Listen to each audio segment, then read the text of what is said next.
নিজেকে ভাঙতে কে না চায় তানজিন তিশা। ঈদ এলে যেমন কাজের সংখ্যা বাড়ে, তেমনি মানহীন কাজের পুরনো অভিযোগ মাথাচড়া দিয়ে ওঠে।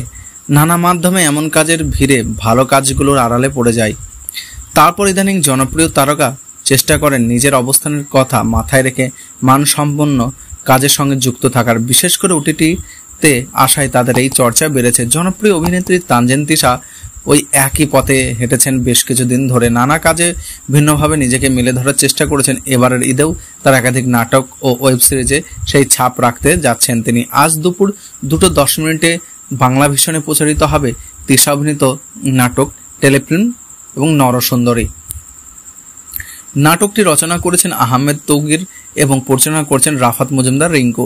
এতদিন দর্শকরা পুরুষ শিল্পীকে নরসিংহের ভূমিকায় দেখলেও এবার বিপরীতের চিত্র নিয়ে হাজির হচ্ছেন তিশা। নাটকটির নাম ভূমিকায় অভিনয় করেছেন তিনি। নাটকটির গল্পে দেখা যাবে বহিরকে, যে জীবনযুদ্ধে হার না মানার এক মেয়ে, তবে নিজের জীবন ও শরীর বাঁচানোর লড়াইয়ে সে একা। সে থানা সদর বাজারের একমাত্র নরসুন্দরী জীবন বাস্তবতার। প্রতিদিন একটা পুরনো সাইকেল চালিয়ে দোকানে যায় বন্নি। সাইকেলে কার যেন ঘ্রাণ খুঁজে পায় সে। যদিও পুরুষের চুলদাড়ি কাটতে গিয়ে তার বিপত্তির শেষ নেই। প্রথম দিকে অনেকে বহির কাছে কিন্তু চুল দাড়ি কাটতে রাজি হতো না, তবে দিনে দিনে সবাই অভ্যস্ত হয়ে ওঠে।